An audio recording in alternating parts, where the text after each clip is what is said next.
What is going on, YouTube? It's been a while since I've done a commentary video. I just want to say thank you for always still being here and showing that support either on YouTube, Twitch, or wherever platform that you find me on.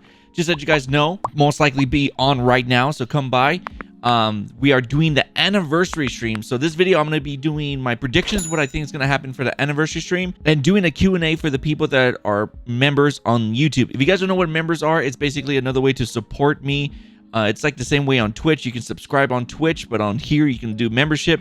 You get emotes, you get your comments answered more frequently. So if you want to do that, you check out the link in the description if you want to be part of the membership. You get cute little emotes anytime you watch a video. So if you take a look right here, this is where they have the plan for Tuesday, which is tomorrow. So make sure you're in the Twitch stream. The link to that is in the description. We'll be live. I'll also be giving some giveaways, a $100 gift card for Amazon, and a ton of gifted subs. So if you ever like any of my emotes, that's where you want to be. 5 years of Dead by Daylight. They're basically going to be showing every hero they put out. So I'm assuming like some of the devs are going to talk about like what happened when they released Legion, how different Legion is, how different Clown is. You know, that's all they're going to be doing. Then we have the Resident Evil chapter reveal. Honestly, I really wish they would have saved this, special announcement, like, for the anniversary, but it makes sense why they did it for the Resident Evil. Whenever Resident Evil was, talking about the village in that stream, it makes sense. It's better to promote DBD like that. So they're going to be showcasing the survivors, I think, and here's my predictions. The survivors they're going to be showcasing is Claire Redfield and Leon. It would be a mistake if they only did one survivor. If I had to pick one, it's most likely going to be Leon, since Leon's a fan favorite. But there was that tease that Matthew Cote did for Claire Redfield's quote that he did in the Village stream. But it would be a mistake, really. It would be if they didn't do two survivors. Now, here's what I think for Killer. And a lot of people thought this was a good idea for me. So if you guys don't know, we haven't had a killer like Legion. Now, what I mean by that, I mean a killer that has multiple different characters into one character. So Legion is Legion. We all know it's stabby. I'm not talking about we're going to have a character like that. I'm talking about how we're going to have multiple characters shared by one silhouette. So I think that the character they're going to do is Mr. X and Nemesis. Now hear me out. It would be a great idea because they can call the Tyrant, even though I know that, Nemesis is known as the weapon, whatever, and Mr. X is known by the Tyrant. But I think it'll be really cool, and it would be a nice way to do more DLCs in the future for different Tyrants, because Nemesis and Mr. X are both Tyrants. It's just Nemesis is on a whole new level compared to Mr. X. While I do know that Nemesis uses rocket, but I don't think they would do that. I really think they would just make a melee character. That's why, like, when people request like, oh, Mr. X would fit perfect, I'm like, what is he gonna do? Just punch you?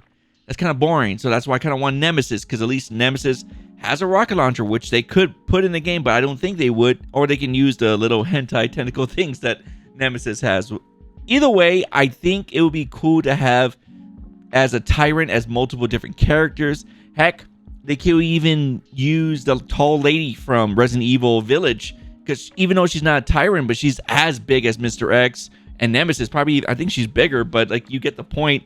How like you can have like these tall characters into one character, and I think it would be nice. But that's why I think that's going to be the reveal. Do I think there's going to be a map? I believe they said that there's not going to be any new maps for this season because they're focusing on redoing all the maps, which I really think they're going to showcase Haddonfield, because Haddonfield is I've been getting Haddonfield so much, and whenever there's a map that I'm getting a lot, that means they're getting stats for it.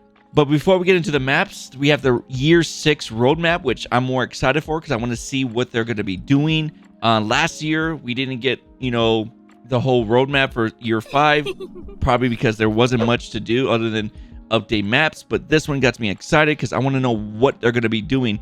Usually when they announce a Year 6 roadmap, that means they're going to be showcasing newer stuff to DBD. So I'm excited for that. The Realm Beyond update. Now, I believe what's going to happen is that they're going to showcase newer maps, like I said, like Haddonfield. Since, October is not that far from us, but I really think Haddonfield is going to be one of the maps. And I think they're going to probably rework Michael Myers and Laurie's face. Just update them a little bit. That's what I really think. And of course, the Red Forest and the swamp maps are going to be some of the last ones they work on. Live design, I'm not sure what that really is. That could be just like, newer designs to DVD. Maybe it's going to be the showcase of the newer looks of the survivors, because they have been teasing that. Maybe they have more in line. And yeah, I think that's about it for what I think that's going to happen in the predictions. I did make a joke saying that, how crazy would it be if it's actually 2 chapters? But I don't think they would do that because, probably Capcom and, they're probably like, no, we're going to be the only chapters. So, I still think that, making one tyrant into, one character, kind of like the way Legion has Susie, Frank, and all that, I think that would be a cool idea. And we haven't had a killer like that where it has multiple different characters into one. And I'm like, it makes sense for Resident Evil to do it because they have multiple different tyrants in the Resident Evil lore, so that would make sense. So we're gonna be answering some questions that I got from the membership. So again, thank you for anybody that is part of the membership. You guys are awesome. Thank you for supporting me on YouTube. And I saw some of you guys did come to Twitch and support me on there, so I do appreciate it. Sorry I took so long on this. Just basically I was on a break. I needed a break, and thank you for still being here. All right, first question from Mikey. If you have been set into the gaming world for all the games you have played, how would you think you would survive in each game within 7 years? What would your first reaction be? And each year in your game location would change into the next. You went into like full like detail of like thinking about this. Very different question. It's mostly like, what's your favorite cereal? But I appreciate that. My first reaction would probably be like, oh shit, I'm screwed. And I think I would survive in a different game world. It depends. Like something like Doom. Oh hell no, I would not survive that. DBD, maybe. I think I could be a pretty good survivor. Yeah, I think I would do okay. And each year it changes the location. I mean that depends. Like I said, man. It depends on the atmosphere. But like maybe if it's the cold, I would probably die fast because I hate the cold. I'm a Texas guy, so like if the cold is there, then I'm not gonna withstand anything. I'm gonna die fast. John, how do you stay as amazing and great as you are? You're such a joy to watch, and thank you for all the content. Well, I believe I was raised in a very tough neighborhood, so I kind of understand. Like I think sometimes you need to suffer the bottomness of life before you can succeed up to the top of your life, if that makes any sense. Like I've been through a lot in my life. I've been through hell and back. So I guess, it makes me more of a wholesome person when it comes to that kind of like, I guess to that scenario, I'm just more myself. I don't think, a lot of streamers be themselves because they're scared of, losing numbers. They're scared what people think of them. So again, Sean, thank you so much for all the support you've done the couple months, man. Thank you. Joshua asks, what inspires you? I understand viewers and supporters help out with that when it comes to content, but what inspires you to get up in the morning and to do things that matter to you? Well, I guess what inspires me is just that even though I'm 33, I'm young, dude. There's so much things I want to do in life. Like when it comes to like, I guess content wise, I mean, you know my other story. Like if you haven't seen my Draw My Life, check it out. It's on my YouTube channel. I already accomplished 100K for comic book and nerdy stuff on my old channel, and then now I accomplished 100K on video games. That's something I always wanted to do because the comic thing kind of happened like, I guess organically. It like I blew up crazy, just like out of nowhere, and I never thought it was gonna blow up. But I roll with it because I was like, it's something to help me financially, and maybe it'll get me somewhere else. And what I always wanted to do on YouTube was gaming. So, I got inspired by like a lot of people saying, go for it, dude. Just switch channels if you really feel like that. And a lot of people thought like, a lot of people disbelieved me saying that I couldn't do it. Like, oh, you're going to start fresh from 0 subs. And how is that going to work? You're like, nobody's going to watch you. Yeah, it felt good hitting that 100K. Oh, you had no idea. So what inspires me is that there's so much to improve as a content creator for me. even though I have hundreds of viewers when I stream on Twitch, even though I still have a lot of viewers that watch my DVD stuff, you know, like if you watch my other Resident Evil videos or any other videos, they don't hit the same numbers as DVD. So that's what inspires me, is to get up and keep on pushing forward, and hopefully, like, you know, I can have the same numbers that I do on DVD to like other video games. I guess that's what inspires me, just to keep pushing that grind. King Crafty, good. What's up, dude? I always like seeing you everywhere. What are some interests of yours of interesting facts that you haven't told us and very few people know about? Maybe because the right question hasn't come up, or it was never approached at the specific time. Love the content, Jay, and hope you keep it up. Always wishing you the best. You know, King, thank you. I guess one fact that I can tell that was, I guess it wasn't really told a lot. I did a 12-day water fast, meaning that I only drank water for 12 days. I did it to detox my body because I was taking these pills because I had really bad acne back then, and I just felt they weren't doing the job well. So I needed to detox my body. This was like a long time ago, maybe like 4 years ago. And because I felt like these pills were just hurting me more than anything, because I felt like shit after I took these pills. And when I did the detox, man, like I had like acne even worse for the first 2 days. Because I guess when you're like, I think the third day, or like, yeah, the third or second day, like my body was like taking the shit out. Whenever you detox your body like that, your body is pouring out all the toxins out of your body. So like I had like really, really bad acne.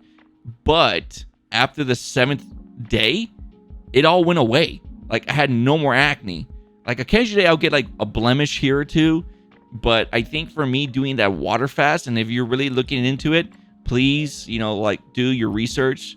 But a water fast can clear acne, or just eating like nothing but greens. Also, that helps. But I guess that's a weird fact about me that I haven't really told anybody, that, you know, I did a water fast to cure my acne. But anytime I eat something bad, like, I eat like one Baconator from Wendy's or one pizza from like Pizza Hut, I'm like super greasy. I don't know why. It sucks. It's like a curse. Like the food is good, but I'm over here slipping on my own fucking my own sweat because how like greasy the food. Like it's just, my body is so weird like that. I don't know. I guess that's a weird fact that, you know, I haven't really told anybody. So I guess that's the best I could come up with. All right, Ultimate Golden Fox. Oh my god, what a name. What do you enjoy the most about DBD and video games in general? I guess what I enjoy the most about DBD is just the competitiveness. But DBD is such a weird game because, tell me if I'm wrong. Come on, give me an amen, brother or sister. Isn't DBD the only game that you get shit on for trying to win? Like any other games, Call of Duty, Overwatch, Fortnite, when you're trying to win, like people are like, yes, like praising you, right? Like do whatever it takes to win. But DBD is the only game, especially for Killer, that whatever you do, like you just get shit on. People hate tunneling, they hate camping, they hate all this because they've never played the Killer side. And the same thing goes for Survivor, that hate like certain things that killers do. You gotta like play both sides. That's why I'm hoping that this community is more balanced, like 50-50. I don't like when somebody tells me like, oh, they're a full 100% Survivor main. Well, you're not gonna like me that much because I play to win, and I don't care if this person got unhooked and they're running towards me with bar time. I'm gonna wait out the bar time, and I'm gonna down them, and I'm gonna pick them up. So, you know, I guess that's what I enjoy about DBD, is just how competitive it can be, even though it's not a competitive game. But I guess another reason why I like DBD is just the roster on it is really nice, both on Survivor and Killer. And in video games in general, I like games that can take my mind off of things. BioShock is one of my favorite franchises. Anybody that asks me what's my favorite game, it's probably BioShock. Like all of them, 1 to 3. Like that's a game that I could just lose so much hours and just forget the time. But I guess that's what I enjoy about video games in general, is that they take your mind off of bad things, or just like, you know, they take you to a different world. And I guess that's what I like about it. Tack Shots, have you ever had worries involving job stabilities as you gain more traction as a streamer, since the content creation field is a fast changing and ever evolving one? Yeah, now it's different, Tag. You know, I don't know if you know this. I've been doing this since maybe like 2 years after YouTube was out kind of in a way, but I didn't blow up until like 3 years or 4 years after, I guess, I started blowing up, I guess, I don't know, I guess when Injustice 1. So whenever Injustice 1 came out, that's when I started blowing up more than usual. But I'm not worried because I feel like I was ahead of the time of everybody before this, because back then, I got Twitch partnered when it was a lot harder. Now, people might hate me for saying this, but now it's easier to get partnered than it was back then. Back then, it was rare. Like there was only maybe 200 partner streamers at the time when I got it. So I was like maybe like I think I was 231. But now it's like overpopulated like crazy. Everybody wants to do it because nobody want to work let me put in quotations, a real job, because it sucks. Like, and trust me, I've been there. I used to work 5 jobs at one time. I had YouTube, Twitch, I had Subway, Vitamin Shop, and then I had a side job as a security. I did all that for like 6 months so I can save up to get a better PC, to move out, and it worked out in the end for me. It all depends on your grind. It all depends how motivated. Like, if you really want it, you'll do whatever it takes to get there.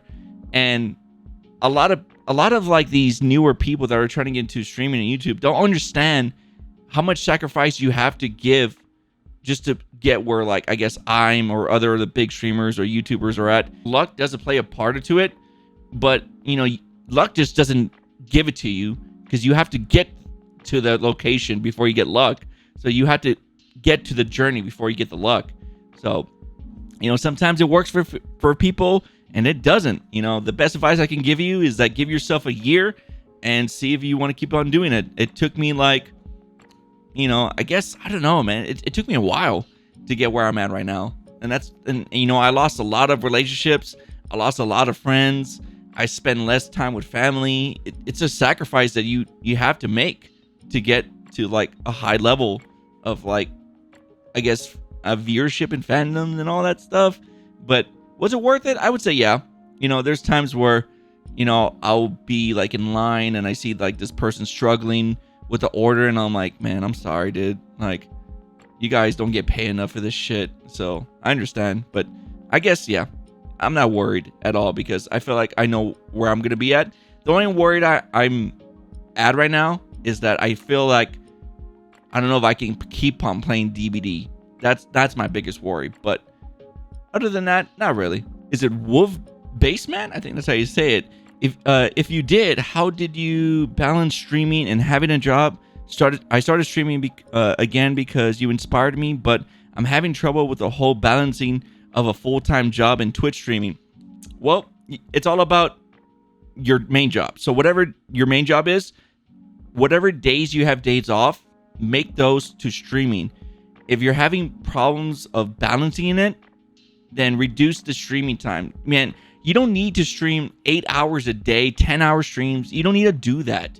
Just do whatever you can. And even if it's like a 2-hour, 3-hour stream, just call it there. But see, that's the problem with people, is that they think that that's all you need to do is stream. No, there's a lot that goes into that. You need to network. You need to upload on YouTube, Instagram, Twitter, use hashtags, join other streamers that are in the same level as you, like same viewership. If you have 100 views on your YouTube videos, then you got to find another YouTuber that has the same amount, and you need to branch off each other. Make it, that's how it starts like that. People think they hit the live stream and like, oh, where's my viewers? How come it's not working for me? Because you expect too much. If you put your expectations lower, streaming would be more fun for you. Trust me. So if you're expecting to like blow up, you're already in the wrong books for that. But yeah. All right. Spirit Walker, how come we don't get the vids early?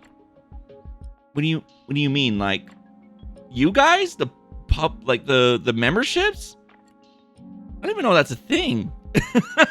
I guess I could look into that, but like, honestly, like, the vids are just from the streams. So if you're really dying to come see the games, then come to the streams. I might not be playing your favorite killer or survivor, but I mean, it's better to have a live reaction than wait. If you can't make them, then I don't know what to tell you. But I don't know. Like, I feel like I do enough. I stream about 5 to 6 times a week. I upload 4 videos a week.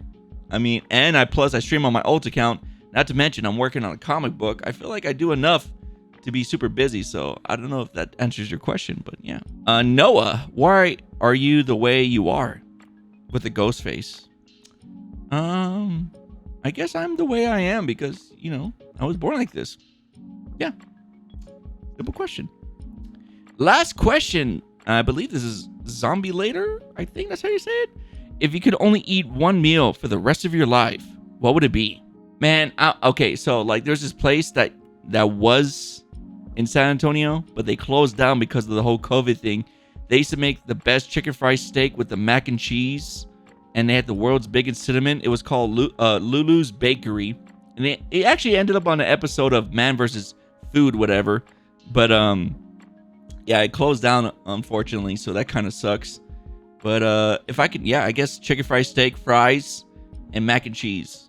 But since I've been eating healthier for the past month, I don't know. Like, I don't know if I want to eat that. Like, I don't do cheap meals anymore. I do this thing called the anabolic diet, where like I can have a pizza, but it can't be like a pizza from like a restaurant. I have to cook the pizza. Basically, you substitute like other stuff other than a giant, you know, pizza bread. You just make a giant tortilla and put pizza sauce on top of it with no fat cheese. And then for this, you know, for the pepperonis, you know, you switch it out for, you know, turkey pepperonis because it's different. It's less fatty and stuff. So, you know, it's pretty cool. You know, the anabolic diet has been working out for me, and I've lost already 15 pounds, and I've only gone down to the gym 2 times. So it's working out for me. But yeah, that is it for the Q&A. Again, thank you for all the memberships out there. Sorry if I took so long, but again, the Q&As are going to be a once a month type of deal. I do have other things planned. Like, it's just so hard right now. Trying to balance everything is pretty difficult. So I appreciate you guys being very patient with me. So thank you again for all the love, support. Make sure you guys like the video. You guys want to see more of these. And yeah, I'll see you guys in the anniversary stream. Make sure you come by. And I love you. Take a kiss.